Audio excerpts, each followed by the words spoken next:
rather than read a whole story, I'll read just a few bits in an attempt to try to give you a sense of what I was after with the whole collection. As Christina mentioned, it's called Everybody Loves Somebody, and it has this very sweet bouquet of flowers on the cover, which has oddly resulted in it being placed in things like gift baskets. And, you know, you get the right cover and there you go. Oh, notice there's a very dangerous bee that's there, but you find that out when you read it, I guess. But, yeah, that actually, I worry about that people order the gift baskets and then you get a gift basket with little scones and tea and everybody loves somebody. Joanna's going to think, and throw it away.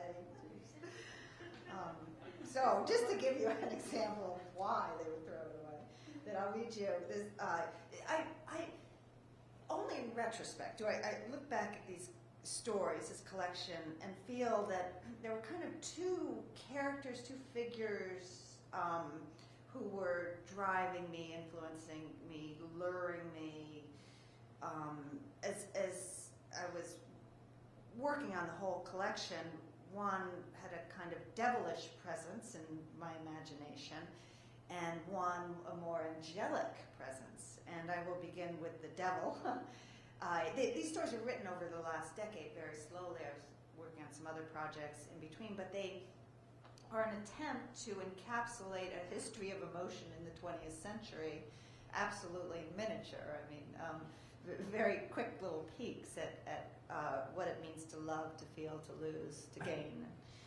So here with this character, this narrator, from a story called Yip, he's a theater director, and he decides that a boy he sees in a hospital is intriguing enough that he wants to put him in a performance, that he wants to make a show out of the boy.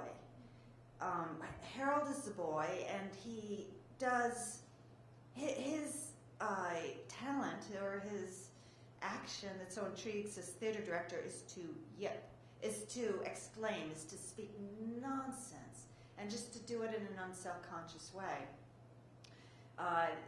This director decides that that's just by putting him on the stage, that's enough, that he will mesmerize. And that, I don't know, I guess there was something, the idea of it, I actually heard a theater director speaking about something kind of similar a number of years ago, and the idea of it seemed a little exploitive at the same time, that it seemed an interesting way to experience nonsense. It's something I'm always tempted by as a writer. You know, I have to write grammatical sentences, and sometimes I just want to yip. I just want to say something nonsensical. I don't want to make sense. I don't want to have to abide by the rules of grammar, syntax. So this was a way of combining those feelings. So here's just a little section of it with the narrator, the director, trying to evoke the sound of this boy. Yip. Yip. My dear Harold, so strange and wonderful. With the boy as my star, I would be able to shake my audience out of the slumber of routine once and for all. People know that they shouldn't come to my theater if they want to be reassured that all is right with the world. They can go to the movies for that. My shows are never reassuring. They are as jolting as the modern world is full of surprises.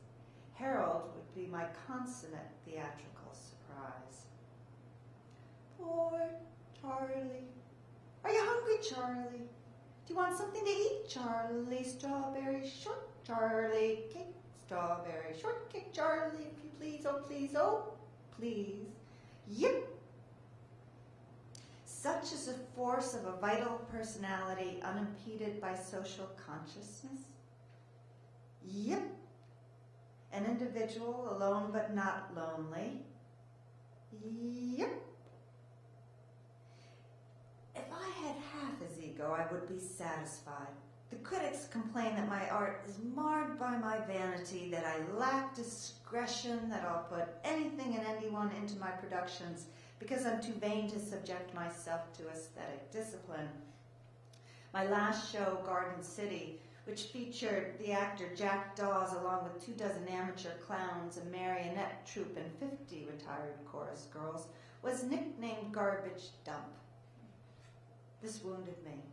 Proof that I'm not vain enough. Not compared to young Harold, who exists only as a performer, never stepping outside the role to consider the value of his art. How I envy the boy. He wants an audience, but he cares nothing about the impression he makes, just like a bird that calls out for no other reason than to be heard.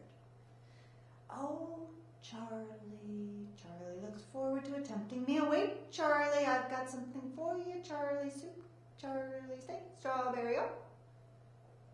His voice is so completely expressive that any word, any sound is revealing.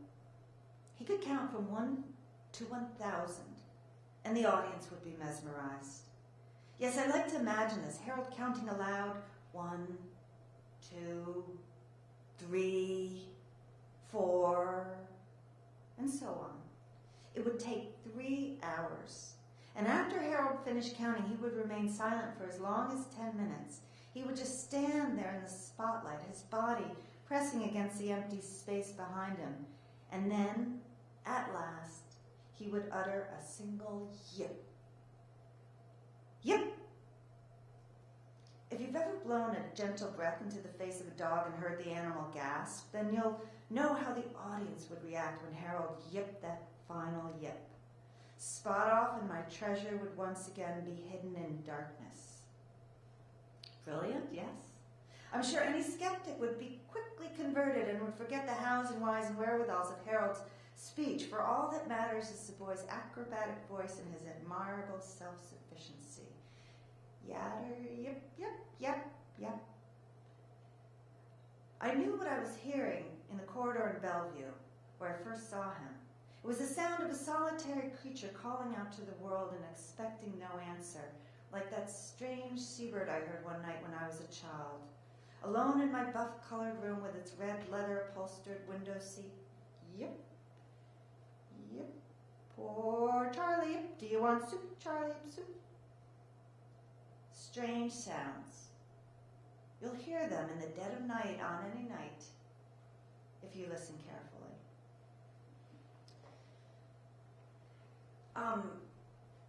That story was written fairly early, and this collection comes in, lands in about the middle of it. I actually arranged these for better or worse chronologically through the century.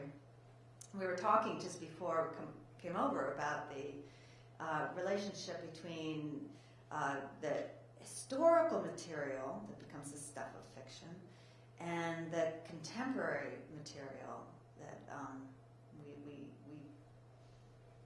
absorb in the imaginative work, action, play of fiction. And I found myself trying to, negotiate the big century.